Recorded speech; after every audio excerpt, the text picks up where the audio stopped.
तो NEET paper leak मामले को लेकर के हर दिन बड़े बड़े खुलासे हो रहे हैं। कैसे नाम सामने आ रहा है वो भी बिल्कुल क्लियर आ रहा है, लेकिन ये बात बिल्कुल क्लियर है जो नाम सामने आ रहे हैं कि कैसे एक बड़ा नेक्सस इसके पीछे काम कर रहा था, लेकिन उस नेक्सस का मास्टरमाइंड कौन था, किसके कहने पर कब से काम किया जा रहा था, ये सामने आना बाकी। एक रिपोर्ट देखिए।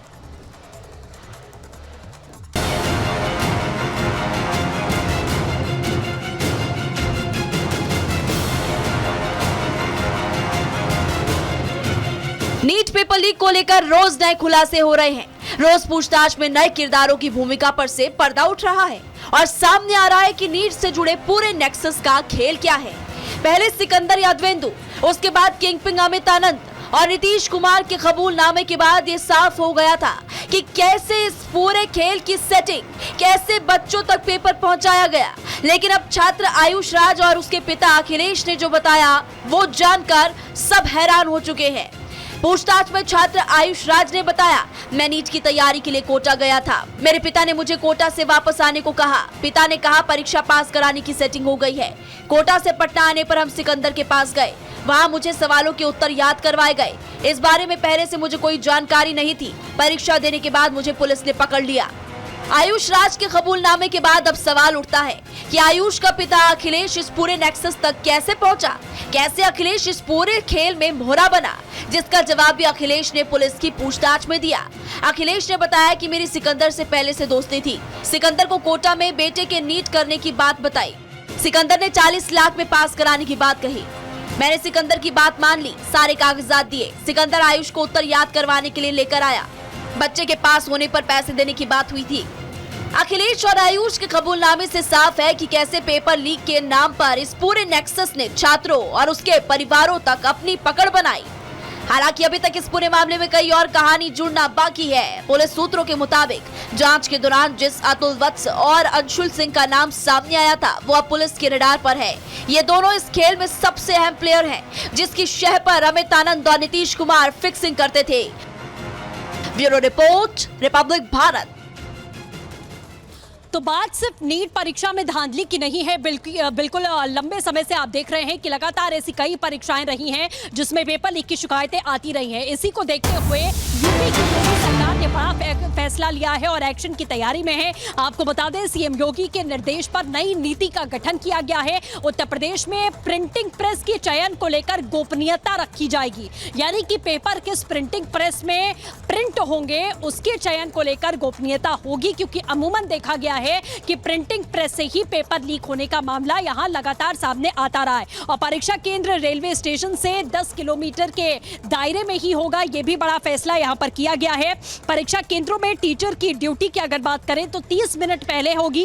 पेपर की प्रिंटिंग प्रेस में मोबाइल ले जाने पर भी पूरी तरीके से प्रतिबंध रहेगा। जैसे हमने आपको बताया कि प्रिंटिंग प्रेस से भी पेपर लीक होने की संभावना ज्यादा रहती है और कई केसेस में यह देखा भी गया है। जहां पेपर की प्रिंटिंग होगी वहां चारों तरफ सीसीटीवी कैमरास भी यहां पर लगाए जाएंगे, इंस्टॉल किए जाएंगे, ताकि अगर कुछ ऐसी गतिविधि होती है तो वो कैमरे में रिकॉर्ड किया जा सके।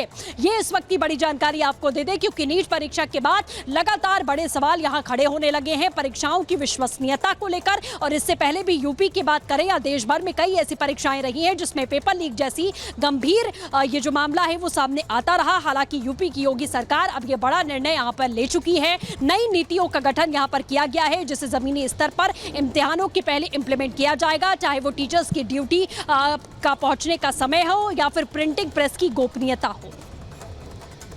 तो महाराष्ट्र के जलगांव में आपको बता दें कि एक पुलिस स्टेशन में किस तरीके से पथराव होता है जिसमें 8 पुलिसकर्मी जख्मी हो जाते हैं। एक रिपोर्ट दिखाते हैं।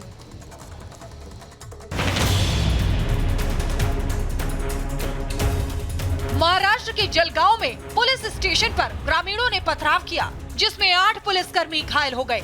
बताया जा रहा है कि जामनेर थाना इलाके में कुछ दिन पहले 6 साल की बच्ची के साथ दरिंदगी कर उसकी हत्या कर दी गई थी।